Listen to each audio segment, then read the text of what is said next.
It is my humble opinion then, Mr. President, that with this knowledge must come swift and intelligent action.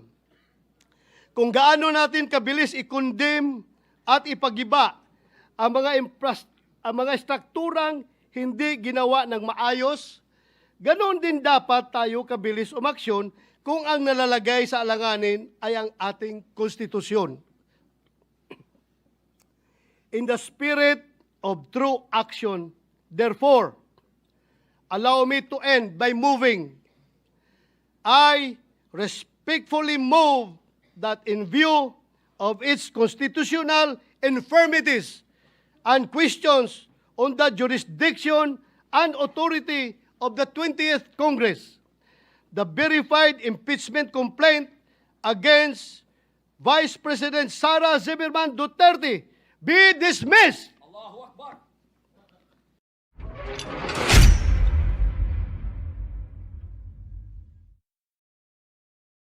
Mr. President, esteemed colleagues, ladies and gentlemen, imagine a house, Mr. President, an unfinished one that is still being built. Where do we begin?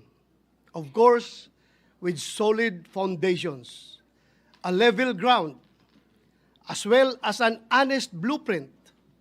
Hindi pwede ang mga shortcut. Hindi pwedeng madaliin kung babaliwalain ng mga architects at mga engineers ang mga basic requirements. Hindi magiging matibay ang itatayong bahay. Maari itong magdulot ng panganib, hindi lamang sa mga maninirahan dito, kundi maging sa ibang mga kabahayan sa paligid nito. If any of us happen to discover that the house we were living in was structurally unsound, we would likely scramble to have it retrofitted. We would probably file cases in anger against developers. I doubt any of us would simply shrug our shoulders, saying, andito na tayo hayaan na lang. Now, imagine a house of representatives that built and filed the impeachment complaints against Vice President Sara Zimmerman Duterte. Trabahong inupuan sa simula. At noong papalapit na ang deadline, biglang naging buzzer beater. Mabilisang pinasa sa atin at ngayon tayo naman ang pinipilit at minamadali. Pinapagalitan pa nga, that is your sworn duty. Tama na ang pamumulutika. This is undue delay. Sandali. Bakit kaya sa pagkakataon at pangyayaring ito, tila madali lang para sa atin ang sabihing, andito na tayo Andyan na nga Mr. President, the House of Representatives are of the belief that they have built a solid case against Vice President Sara Zimmerman Duterte, prompting them to file an impeachment case. But how sound are the foundations of this impeachment case filed against the Vice President? Kagaya po ng konstruksyon ng isang bahay, ang proseso ng impeachment ay kinakailangan na nakatungtong sa isang solidong pundasyon. Ibig sabihin, ang mga arkitekto na pasimuno nito ay may tungkulin na tiyakin na may tatayuan ang kanilang mga akusasyon. Ngunit, ang impeachment ay isang proseso na hindi nakasalalay lamang sa mga arkitekto o mga instigador nito. Sa totoo lang, pinakamadali ang naging gampanin ng HOR sa proseso ng impeachment. Yun ay ang pagbubuo ng mga akusasyon, Mr. President, kahit sino po ay maaring magparatang kung kanino man. Sa bahagi naman po natin, ang pinakamahirap, ang paghusga, ang paggawad ng isang hatol na makatarungan at katanggap-tanggap. Anuman ang nakatuntong sa mahinang pundasyon ay laging may panganib na gumuho. Kung ang isang impeachment case ay minadali at nakasandig sa paghihiganti at pamumulitika, ay maihalin tulad sa isang istrukturang itinayo sa gilid ng bangin. Bagamat tungkulin o obligasyon natin sa Senado na mag-convene bilang impeachment court, responsibilidad din natin na maging mapanuri at critical sa impeachment complaint na ipinasa rito sa ating bulwagan. As I usher in my 6th year in the Senate, my 39th year in public service, Mr. President, I can say I have gotten better at spotting irony. What we refuse to let happen to our houses, we seem to have allowed our House of Representatives to do in broad daylight, right under our noses, and at the expense of our institution's esteemed reputation. With this, Mr. President, my dear colleagues, allow me to express my serious concerns surrounding the constitutionally unsound foundation of the articles of impeachment that the Senate is set to tackle. Article 11, Section 3, Paragraph 2 of the 1987 Philippine Constitution provides that a verified complaint for impeachment may be filed by any member of the House of Representatives or by any citizen upon a resolution of endorsement by any member thereof, which shall be included in the order of business within 10 session days and referred to the proper committee within 3 session days thereafter. Keeping in mind the aforementioned constitutional provision. Recall that on December 2, 2024, the first impeachment complaint against Vice President Duterte was filed before the Secretary General of the House of Representatives. The second and third impeachment complaints were filed on December 4, 2024 and December 19, 2024, respectively. These complaints were each endorsed by members of the House of Representatives.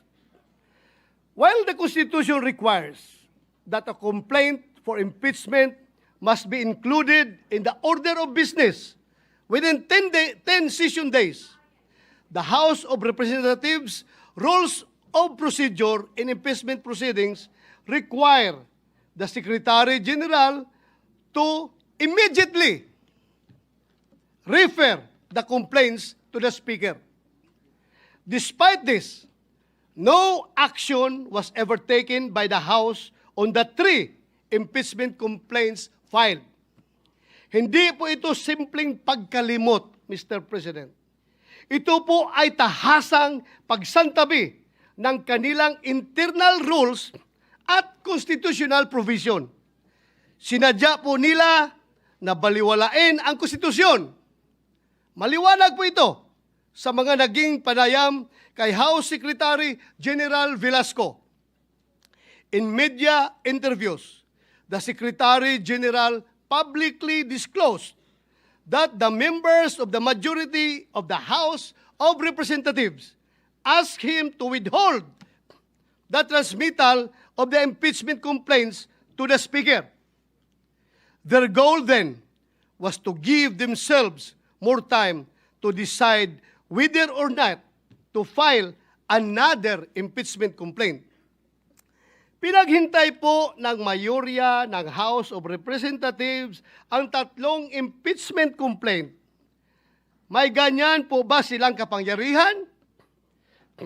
Tila po, ito ay matatawag na grave abuse of discretion. Then, on February 5, 2025, more than 2 months after the first impeachment complaint was filed. The House of Representatives took the express, the fast-track route according to Secretary General Velasco. Kung ang tatlong naunang impeachment complaint ay pinadaan sa EDSA, mukhang sa Skyway po ang piniling landas ng House para sa pang-apat na impeachment complaint para maiuwi ito sa Senado. With less than an hour before the close of session of that day, the House of Representatives transmitted to the Senate a verified complaint for impeachment against Vice President Sara Z. Duterte, purportedly signed by 215 members of the House of Representatives. My honored colleagues, had the House complied with their own rules and the Constitution, the 3 previous impeachment complaints would have been referred to the appropriate committee by the time the present impeachment complaint was filed and sponsored by the members of the House of Representatives. In other words, Your Honors, the intentional inaction of the House of Representatives allowed its members to purportedly circumvent the 1-year ban enshrined in Article 11, Section 3, Paragraph 5 of the Constitution. Given the glaring circumvention of the Constitution, should we allow impeachment complaints which are constitutionally infirm to be heard and tried by this body? Kung defective po ang foundation ng impeachment complaint, marirepair o marirehabilitate ba ito ng pag-convene ng impeachment court? Hindi po ba mawawala ng saysay ang pag-convene ng Senate as an impeachment court kung malinaw na labag sa konstitusyon ang nais nating itayo?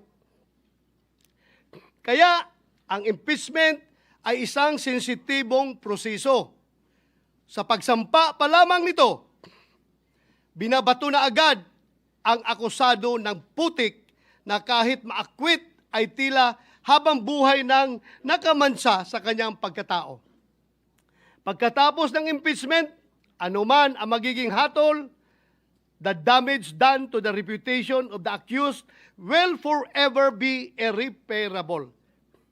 He or she will never be the same again. Some of the members of this august body may not agree with me and may take a different view as to whether the 1-year ban has been violated by the House of Representatives. To settle this issue, the separate opinion of Chief Justice Renato Espuno in Francisco versus House of Representatives provides this body a direction on the course of action that we may take when confronted with the same issue I laid down. Former Chief Justice Puno said that before the Senate is convened as an impeachment court, the Senate, which has primary jurisdiction over the case, can already decide the question on whether the 1-year ban has been violated or not. That is why, insisting ako na ma-deliver ito before we convene as an impeachment court. Hindi po natin kailangang hintaying magbagong anyo ang Senado at maging isang ganap na impeachment court. Ngayon pa lamang ay maaari na nating pagdesisyonan ito. Sumunod ba sa saligang batas at sa internal rules ng mababang kapulungan ang impeachment complaint na kanilang ipinasa dito sa Senado? Nasa Senado po ang pagkakataon upang magwasto.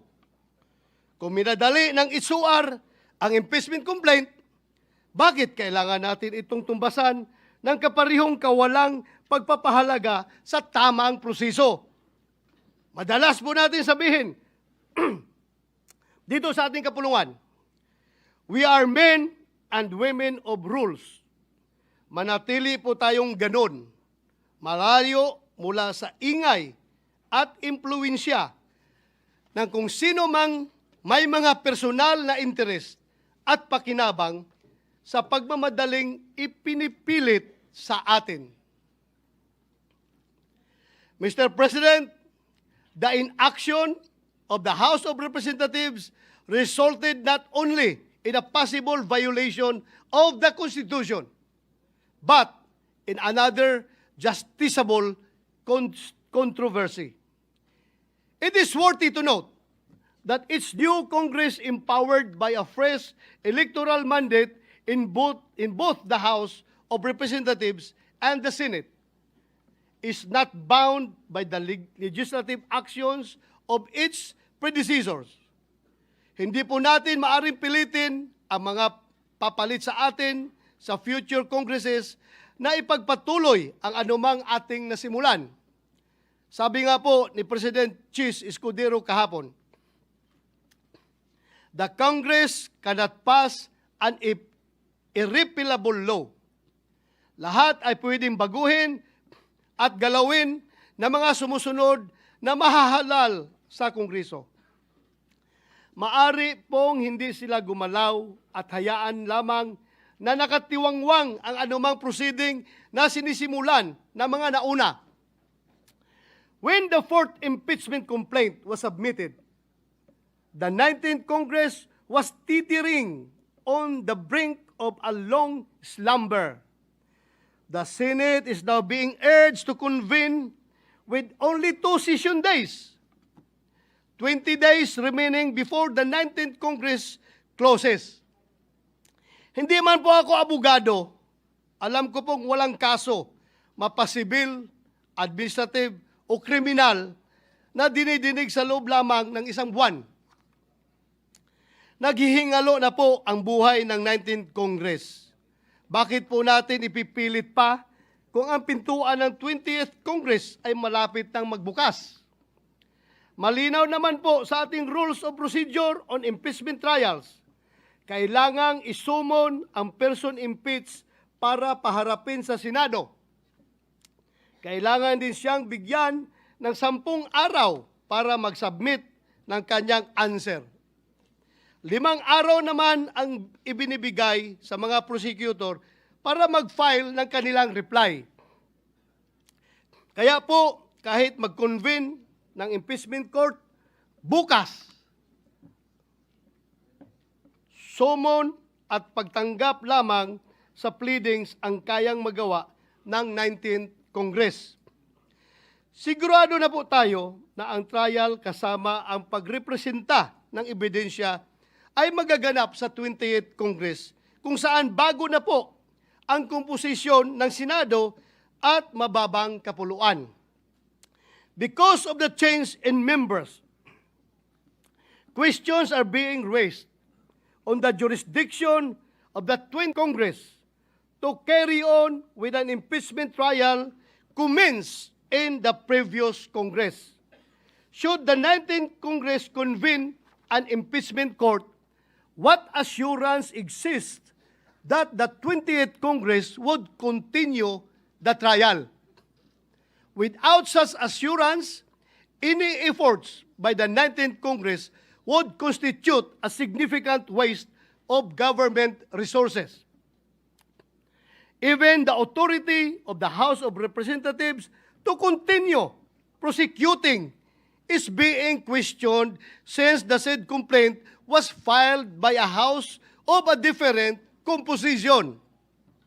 In fact, some of those who signed the complaint failed to secure a seat in Congress in the recently concluded elections. Mukhang kailangan po natin ng positive act from the 20th Congress House of Representatives na kanilang itutuloy ang impeachment complaint na ginawa ng 19th Congress House of Representatives. Mr. President, the constitutionally given power and mandate of the Senate to try and decide all cases of impeachment is an immense responsibility that must be exercised in good faith, with sincere intention to fulfill a solemn oath, not with haste, but with careful circumspection, mindful of both the political and legal nature of the exercise. Ang impeachment ay isang proseso na hindi lamang mag-aalis sa pwesto ng isang mataas na opisyal ng pamahalaan.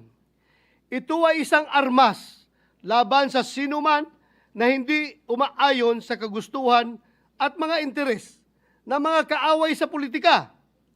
Ito ay apoy na hindi lamang nakapapasok, kundi may kakayahan na tupukin at sunugin hindi lamang ang isang bahay, kundi isang buong komunidad. Mapanganib ang impeachment sa kamay ng mga mapagsamantala. Inilalagay ang impeachment para protektahan ang taong bayan, hindi isakdal at hiyain ang kumakatawan sa kanila. In the 2012 case of Chief Justice Renato C. Corona versus Senate of the Philippines, the Supreme Court declared impeachment, described as the most formidable weapon in the arsenal of democracy, was foreseen as creating divisions, partialities, and enmities, or highlighting pre-existing factions, with the greatest danger that the decision will be regulated more by the comparative strength of parties than by the real demonstrations of innocence or guilt. The House of Representatives, in transmitting the articles of impeachment to the Senate at the last hour, and after refusing to act for over 2 months on 3 previously filed complaints pending with the House Secretary General, has instead placed the Senate in a tight and impaired position where any decision, action, or inaction on its part will be put into question. An acquittal, conviction, or even the propriety of proceeding with trial will be hounded not only by legal or constitutional questions, but by accusations of extreme bias, partiality, and lack of sufficient deliberation. Lagi kong sinasabi, Mr. President, hindi ako abogado. Nevertheless, this cannot disqualify me from speaking against possible constitutional blunders. Hindi kailangan maging engineer para masabi ng isang tao na unlivable at hindi ligtas ang isang bahay o building. Alam nyo, alam natin, kung kailan matibay at pulido ang pagkakagawa katulad ng isang bahay na bato. Alam din natin kung kailan hindi. When the floor starts to crack, when the walls begin to shift, and when leaks appear where there should be none, there and then, Mr. President, there and then, forthwith, we say, this was not built well. Gayon din sana sa impeachment case na ito. The cracks and holes have begun to show. Alam nating may mga tanong na hindi pa nasasagot, lalo na patungkol sa constitutional soundness ng nasabing impeachment complaint. It is my humble opinion then, Mr. President, that with this knowledge must come swift and intelligent action. Kung gaano natin kabilis i-condemn at ipagiba ang mga strukturang hindi ginawa ng maayos, ganoon din dapat tayo kabilis umaksyon kung ang nalalagay sa alanganin ay ang ating konstitusyon. In the spirit of true action, therefore, allow me to end by moving. I respectfully move that in view of its constitutional infirmities and questions on the jurisdiction and authority of the 20th Congress, the verified impeachment complaint against Vice President Sara Zimmerman Duterte be dismissed. Immediately after the speech of the good gentleman from Davao, I move that any interpellation or any action, any seconding speech on the privileged speech be suspended momentarily after his speech to allow us to take our oath, which was the subject of the approved motion yesterday, and again, which was the subject of the approved motion yesterday, which is an offshoot of a question of privilege, which takes precedence over all motions. So I restate my motion, Mr. President, to momentarily suspend any action, whether interpellation or seconding speech on the privileged speech of the good gentleman from Davao, para sa wakas bigyang daan yung inaprubahan nating motion kahapon na manumpa na po kaming I still Point have of the floor. order. I have the floor, Mr. Point of President. order. I have the floor, Mr. President, A point to of make order, way Mr. President. for Session- taking of the session oath is before the suspended. presiding. I'd like to reiterate that I wasn't being rude, but simply recognizing the fact that the point of order takes precedence over all other motions. Also, that there is in fact a motion already pending on the floor, already acknowledged as well by our majority leader, which requires a vote. Duly noted, but the chair has not yet acted on the motion and there has been no objection as of yet. We will address the motion of Senator Bato, as the chair said earlier, after we hear from Senator Villanueva now. With all due respect, Senate President, the Deputy Minority Leader is proposing yet another motion on top of the pending motion. The chair That will is not- not allowed. The